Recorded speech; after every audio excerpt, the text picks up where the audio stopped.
VBR पाठशाला के छात्र छात्राओं को शुभोदय। 9वीं कक्षा के छात्र छात्राएं हिंदी पाठ्य पुस्तक के लिए 9th class children open your Hindi text book. Hindi पाठ्य पुस्तक में जो चौथा पाठ है, पाठ का नाम है प्रकृति की सीख। प्रकृति की सीख आपको मालूम है यह एक कविता पाठ है। इस कविता पाठ के कवि का नाम श्री सोहनलाल द्विवेदी। कवि का नाम क्या है? सोहनलाल द्विवेदी। जन्म सोहनलाल द्विवेदी जी का जन्म कब और कहाँ हुआ? कब हुआ? 22 फरवरी सन 1906 में हुआ। उनका जन्म 22 फरवरी सन 1906 में हुआ। फरवरी माने क्या है? फरवरी माने फरवरी, हिंदी में फरवरी कहते हैं। मई अंग्रेजी में मई, हिंदी में मई कहते हैं। अप्रैल को अप्रैल कहते हैं। उसी प्रकार अक्टूबर को अक्टूबर कहते हैं। सितंबर को सितंबर कहते हैं। दिसंबर को दिसंबर कहते हैं। हिंदी में इस प्रकार उच्चारित करते हैं। 22 फरवरी 22 सन 1906 में 1906 उनका जन्म हुआ। उनका जन्म कहाँ हुआ? उत्तर प्रदेश में फतेहपुर के बिंदकी नामक स्थान पर उनका जन्म हुआ। उत्तर प्रदेश स्टेट, उत्तर प्रदेश राज्य में, उत्तर प्रदेश राज्य में, राज्य माने आपको मालूम है ना, राज्य माने क्या है? स्टेट। उत्तर प्रदेश स्टेट लो फतेहपुर डिस्ट्रिक्ट जिला, फतेहपुर जिले के बिंदकी नामक स्थान पर श्री सोहनलाल द्विवेदी का जन्म हुआ। यहाँ देखिए छात्र छात्राएं वाक्य के रूप में लिखते समय మరి ఇక్కడ అక్షరంలో మీకు కనిపిస్తుంది జన్మ। వాక్యంలో రాసేటప్పుడు మీరు ఏ విధంగా రాయాలి? ఉన్కా జన్మ, ఉన్కా జన్మ పుంలింగ శబ్ద కాబట్టి ఉన్కా జన్మ 22 फरवरी सन 1906 में हुआ। यू शुड एंड विद हुआ। ओके, नेक्स्ट मृत्यु। मृत्यु कब हुई? सोहनलाल द्विवेदी जी की मृत्यु कब हुई? मार्च 1 सन 1988 में हुई। उनकी मृत्यु मार्च 1 सन 1988 में हुई। మరి ఆయన ఎప్పుడు చనిపోయారు? మార్చి 1వ తారీఖు 1988వ సంవత్సరంలో చనిపోయారు। मृत्यु कहाँ हुई? मृत्यु उत्तर प्रदेश राज्य के कानपुर में उनकी मृत्यु हुई। और उत्तर प्रदेश स्टेट की संबंधिंచినటువంటి कानपुर ఆయన చనిపోయారు। ठीक है छात्र छात्राएं, यह वाक्य क्या है? उनकी मृत्यु मार्च 1 सन 1988 में हुई। మృత్యు చెప్పినప్పుడు చూడండి ఉనికి అని రాశారు। అదేవిధంగా ఉనికి లాస్ట్ ఎండెడ్ విత్ हुई। उनकी मृत्यु मार्च 1 सन 1988 में हुई అని మృత్యు చెప్పేటప్పుడు। జన్మ చెప్పేటప్పుడు उनका जन्म చెప్పి 22 फरवरी सन 1906 में हुआ అని రాస్తారు। జన్మ రాసేటప్పుడు ఇందులో हुआ రాస్తున్నాం। మృత్యు రాసినప్పుడు ఇందులో हुई రాస్తాం। जन्म पुंलिंग शब्द, that's why we have to end with हुआ। मृत्यु स्त्रीलिंग शब्द, that's why we have to end with हुई। ఇది పుంలింగ శబ్ద కాబట్టి దీనికి ముందు కూడా ఉన్కా అని స్టార్ట్ చేస్తున్నాం। ఇది స్త్రీలింగ శబ్ద కాబట్టి దీనికి ముందు ఉన్కి అని స్టార్ట్ చేస్తున్నాం। కా ఇండికేట్స్ పుంలింగ ఏకవచన్, की इंडिकेट्स स्त्रीलिंग एकवचन। ओके। మరి ఇది पुंलिंग కాబట్టి का, स्त्रीलिंग కాబట్టి ठीक है। नेक्स्ट रचना, उनकी रचना क्या है? प्रसिद्ध रचना सेवाग्राम, द्विवेदी जी की रचना है सेवाग्राम। చూడండి, उनकी रचना, रचना, रचना शब्द का बहुवचन क्या है? रचना, रचनाएं, रचना, रचनाएं। ఈ రకమైనటువంటి బహువచనం ఏవైతే మారుతుందో ఈ రకంగా రచనాయే, వస్తు, వస్తుయే, ఈ విధంగా మారేటువంటివన్నీ కూడా స్త్రీలింగ పదాలు। మరి రచన అనేటువంటిది కూడా స్త్రీలింగ పదం, అందుకని దాని ముందు ఉనికి రచన, ఉనికి రచన, రచన స్త్రీలింగం కాబట్టి ఉనికి రచన।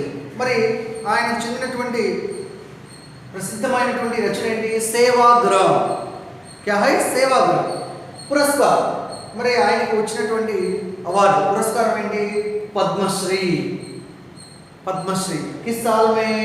1969, 1969 माने 1969। 70 అంటే 70, 69 అంటే 69। ठीक है छात्र छात्राएं। और जो भैरवी एक रचना है, भैरवी, मरी द्विवेदी जी की जो पहली रचना है भैरवी।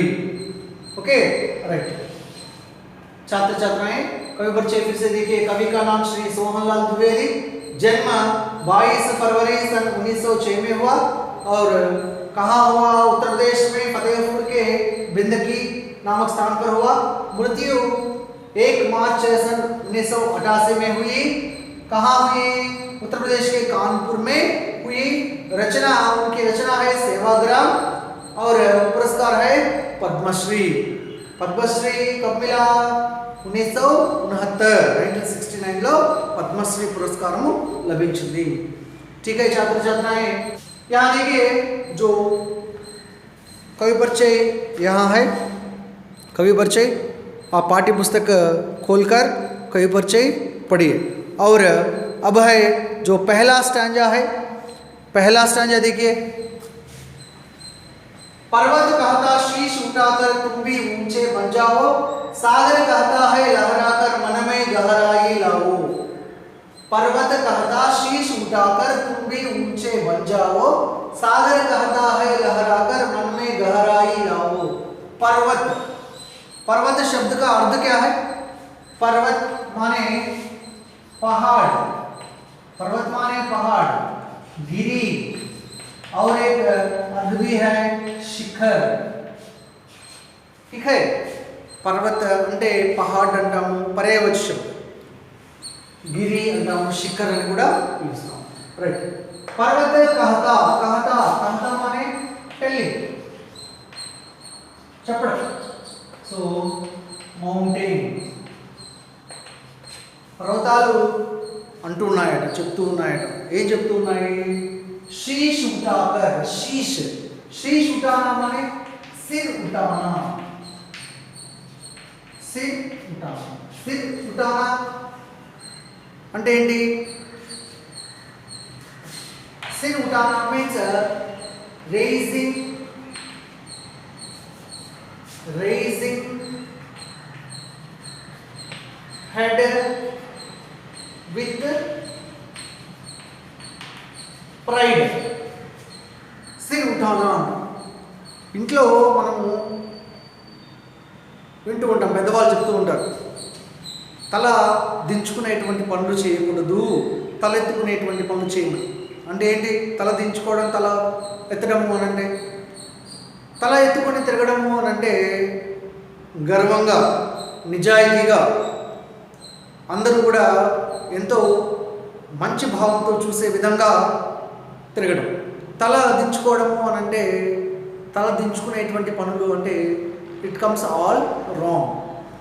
ఓకే, మరి ఇక్కడ ఏ విధంగా జీవించాలని పర్వతాలు చెప్తున్నాయి? పర్వత కహతా శీష్ ఉఠాకర్, శీష్ ఉఠానా, మరి తలెత్తుకొని గర్వంగా సమాజంలో నీవు జీవించాలి అని పర్వతాలు చెప్తూ ఉన్నాయి. మరి पर्वत कहता शीश उठाकर तुम भी ऊंचे बन जाओ, तुम भी नींबू कूड़ा, तुम क्या है सर्वनाम, तुम भी ऊंचे बन जाओ माने उन्नति पाना, उन्नति पाना means getting to higher position, getting to higher position. మరి హయ్యర్ పొజిషన్కి వెళ్ళడం, గ్రేట్ పొజిషన్కి వెళ్ళడం. పర్వతాలు చెప్తూ ఉన్నాయి నీవు కూడా తలెత్తుకుని తిరిగే విధంగా. పర్వతాలు ఏ విధంగా ఉంటాయి? చాలా హైట్స్లో ఉంటాయి. అంత ఎత్తుకి నువ్వు ఎదగాలి అని అంటే దాని అర్థం పర్వతాలంత ఎత్తుకు నువ్వు ఎదగాలని కాదు, అంత హైట్ రావాలని కాదు. నీ జీవితంలో నీవు కూడా అంతటి అభివృద్ధిని సాధించాలి అని చెప్పడమే దీని యొక్క భావం. పర్వతాలు ఏ విధంగా జీవించాలని చెప్తున్నాయి? తలెత్తుకొని ఈ సమాజంలో గౌరవంగా ఉన్నతంగా జీవించాలి అనేటువంటి మోరల్ మనకు పర్వతాలు ఇస్తున్నాయి. देखिए पर्वत कहता शीश उठाकर तुम भी ऊंचे बन जाओ, నీవు కూడా ఎంతో ఉన్నతంగా జీవించడం అనేటువంటిది సమాజంలో తెలుసుకోవాలి, నేర్చుకోవాలని చెప్తున్నాయి. సాగర్ कहता है लहराकर मन में गहराई लाओ. సాగర్, సాగర్ అంటే ఏంటి? సాగర్ అంటే సముద్రం, సి. సాగర్ కాదు, సముద్రం చెప్తూ ఉంది. ఏం చెప్తూ ఉంది? లహరాకర్, లహర్ అంటే ఏంటి? వేవ్స్. లహర్, లహరే స్త్రీలింగ శబ్దం. లహర్, లహరే స్త్రీలింగ శబ్దం. ఓకే, అనుస్వారం చూడండి. లహర్ అంటే ఏంటి? వేవ్స్, అలలు.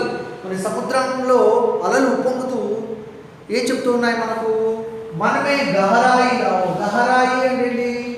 గహరాయి అంటే గహరాపన్. గహరాపన్ అంటే ఏంటి? డెప్త్. డెప్త్ అంటే లోతు. మనమే గహరాయి లావు అని అంటే ఏంటి? ఏ విషయాన్నైనా సరే చాలా లోతుగా ఆలోచించాలి.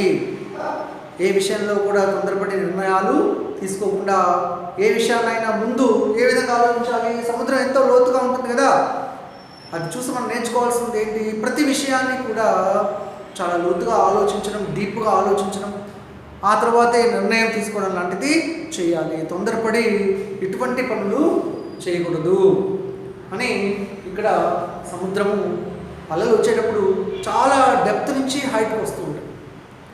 అలాగే మన జీవితంలో మనము ప్రతి పనిని కూడా చాలా ఆలోచించి ఆ తర్వాతే ఆ పని చేయాలి, తొందరపడకూడదు. ठीक है छात्र छात्राएं, यानी कि पर्वत कहता शीश उठाकर तुम भी ऊंचे बन जाओ. పర్వతాలు ఎంతో ఎత్తులో ఉంటాయి. మరి ఎంతో ఎత్తులో ఉండడము అని అంటే దాని అర్థము మనం అంత ఎత్తుకు ఎదగాలి అనే ఒక మెసేజ్ ఇస్తుందని కాదు. అవి అంత ఎత్తులో ఉండి మనకేం చెప్తున్నాయి అంటే మనం కూడా ఉన్నతంగా జీవించాలి, ఒక గుడ్ పొజిషన్కి వెళ్ళాలి. ఈ సమాజంలో తల దించుకునేటువంటి పనులు కాదు, తల ఎత్తుకునేటువంటి పనులు, ఎంతో గౌరవాన్ని ఇచ్చేటువంటి పనులు చేయాలి.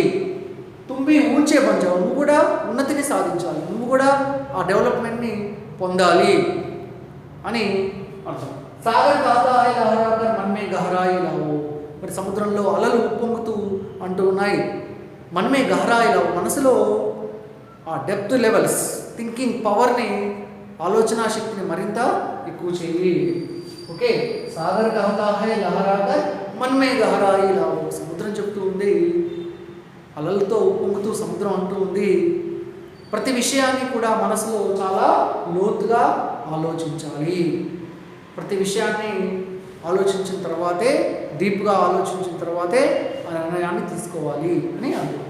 ठीक है छात्र छात्राएं, आप एक बार पाठ्य पुस्तक खोलिए. पाठ्य पुस्तक में जो कवि परिचय है, पहला स्टैंजा है, पढ़िए और स्टैंजा से संबंधित जो शब्दार्थ है अपनी पुस्तक में लिख लीजिए.